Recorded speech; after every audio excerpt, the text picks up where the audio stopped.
नमस्ते फ्रेंड्स, स्वागत है आपको फिर से मेरे यूट्यूब चैनल पे। दोस्तों, रसिया का जो बर्थ रेट है वो बहुत ही ज़्यादा गिरता हुआ चला जा रहा है। इस साल सितंबर के महीने में रसिया में एक रिपोर्ट सामने आई है और इस रिपोर्ट के मुताबिक पिछले 25 सालों में इस साल जो है वो बहुत ही कम बच्चा जो है वो रसिया में पैदा हुआ है। यानी कि 25 सालों का जो है वो रिकॉर्ड टूट गया है।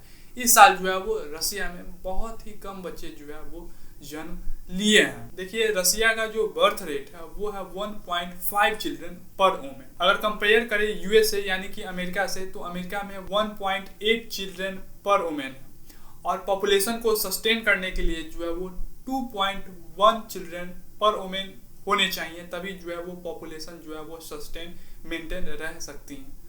तो धीरे धीरे जो है वो रसिया का बर्थ रेट बहुत ही ज़्यादा गिरता हुआ चला जा रहा है। इस कारण से रसिया में जो है वो एक मिनिस्ट्री ऑफ सेक्स जो है वो बनाने की प्रस्ताव रखा गया है। यानी कि सेक्स के लिए जो है एक अलग मिनिस्ट्री बनाई जाएंगी। तो आप इस वीडियो में बने रहिए, हम आपको इस वीडियो के माध्यम से बताएंगे कि मिनिस्ट्री ऑफ सेक्स में जो है वो क्या क्या प्रावधान लाए जाएंगे, क्या क्या नियम लाए जाएंगे। सारे नियम पर जो है वो हम चर्चा करेंगे। तो आप इस वीडियो को कहीं स्किप नहीं कीजिएगा, पूरे वीडियो में अंत तक जरूर बने रहिएगा। देखिए, मिनिस्ट्री ऑफ सेक्स जब बनाए जाएंगी उसमें जो है वो कुछ प्रावधान भी रखे जाएंगे। सबसे पहला प्रावधान तो ये रहेगा कि नो इंटरनेट एंड लाइट्स, है ना। कहने का मतलब ये हो गया कि रात के 10 बजे के बाद और 2 बजे से पहले तक जो है वो कोई भी इंटरनेट नहीं चलाएगा और साथ में जो है वो कमरा के लाइट भी ऑफ किए जाएंगे। कमरा के लाइट ऑफ करने और इंटरनेट को बंद करने का मतलब ये हो गया कि जो कपल है वो इंटीमेट एक्टिविटी में जो है वो ज़्यादा से ज़्यादा इंगेज हो सकेंगे यदि वो कमरा में सो रहे हैं और कमरा में सोते वक्त लाइट और इंटरनेट दोनों बंद है। तो इससे जो है वो कहीं ना कहीं कपल जो है वो इंटीमेट एक्टिविटीज करेंगे और इससे जो है वो बर्थ रेट जो है वो मेंटेन रहेगा या फिर कह लीजिए कि ग्रो हो जाएगा। दूसरा जो प्रावधान रखा जाएगा मिनिस्ट्री ऑफ सेक्स में वो ये इंसेंटिव फॉर मदर्स, यानी कि जो माँ बनेंगी उन माँओं के लिए जो है वो पेंशन लाया जाएगा, पेंशन सिस्टम लाया जाएगा और यह पेंशन सिस्टम जो है वो बर्थ जो माँ देंगी उन्हें जो है वो दिया जाएगा। फिर से तीसरा प्रावधान ये रहेगा कि पे फॉर फर्स्ट डेट, यानी कि जो कपल फर्स्ट डेट करना चाहते हैं तो उन्हें जो है वो 5,000 रूबल, यानी कि इंडियन करेंसी में बात करें तो 4,395 रुपया जो है वहाँ की सरकार फर्स्ट डेट वाले कपल को जो है वो देंगी। चौथा प्रावधान ये रखा जाएगा मिनिस्ट्री ऑफ सेक्स बनने के बाद कि वेडिंग नाइट पेमेंट, यानी कि जो शादी विवाह कपल का होगा तो उसका खर्चा भी जो है वो सरकार उठाएंगी। सरकार जो है वो 26,300 रूबल, यानी कि इंडियन करेंसी में बात करें तो 23,122 रुपया जो है वो वेडिंग नाइट होटल के लिए जो है वो सरकार देंगी। कहने का मतलब ये हो गया कि शादी विवाह के बाद कपल जो होटल में रुकेंगी उसकी खर्चा जो है वो सरकार उठाएंगी और इससे जो है वो सरकार प्रेगनेंसी को जो है वो इनकरेज करना चाहते हैं। कि रसिया के अलग अलग इलाकों में, जैसे कि एक खाबरोस्क जगह करके रसिया में है, वहाँ पे महिला का उम्र 18 से 23 वर्ष के बीच में है और वो अपना पहला बच्चा को जन्म देती है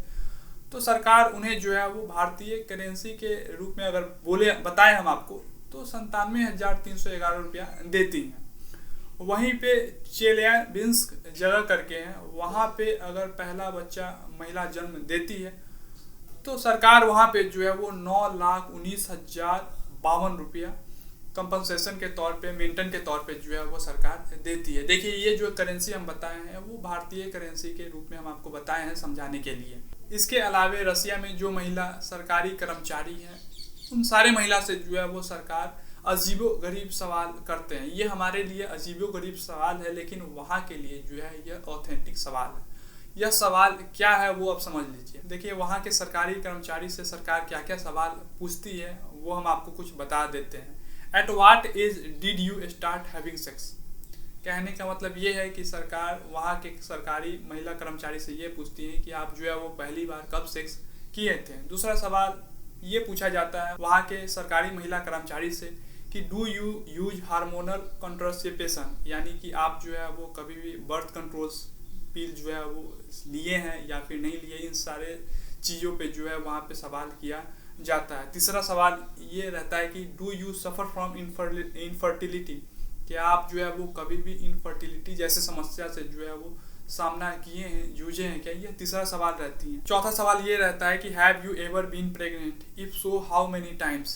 कहने का मतलब ये हो गया है कि सवाल ये पूछा जाता है कि आप अपने लाइफ में जो है वो कभी प्रेग्नेंट हुए हैं, और हुए हैं तो कितने बार प्रेग्नेंट हुई हैं। पांचवा सवाल ये पूछा जाता है do you have any sexual transmitted disease, क्या आपको जो है वो सेक्सुअल ट्रांसमिटेड डिजीज है क्या? ये पांचवा सवाल रहते हैं। और इसके अलावे जो महिला इस तरह का उत्तर नहीं दे पाती है अपने अथॉरिटीज को, तो उसे जो है वो डॉक्टर क्वेश्चन करती है, यानी कि उस सरकारी कर्मचारी महिला को जो है और वो डॉक्टर के पास भेजा जाता है और डॉक्टर जो है ये सारे डिटेल्स उनसे लेते हैं। ये ऑप्शनल में रहता है, या तो सरकारी महिला कर्मचारी जो है वो अस्पताल में जाकर के ये सारे उत्तर दे दे, या फिर वो अपने सीनियर अथॉरिटीज को जो है वो लिखित रूप में ये सारे उत्तर दे सकती हैं। तो अब हम अंत में आपसे एक छोटी सी रिक्वेस्ट करना चाहेंगे कि यह जो हम आपको वीडियो के माध्यम से बताए हैं कि रसिया में जो है वो बर्थ रेट लगातार गिरता हुआ चला जा रहा है, और इस पे रसिया जो है वो मिनिस्ट्री ऑफ सेक्स अलग से बनाने जा रहे हैं, जिससे जो है वो बर्थ रेट को कंट्रोल किया जा सके और इसे जो है वो ग्रोथ देने की कोशिश कर रहे हैं। इन सारे जानकारी पे आपका क्या राय है, ये सारे खबर पे आपका क्या राय है? आप अपना राय जो है वो कमेंट के जरिए हमें कमेंट बॉक्स में देने की कोशिश जरूर कीजिएगा। धन्यवाद।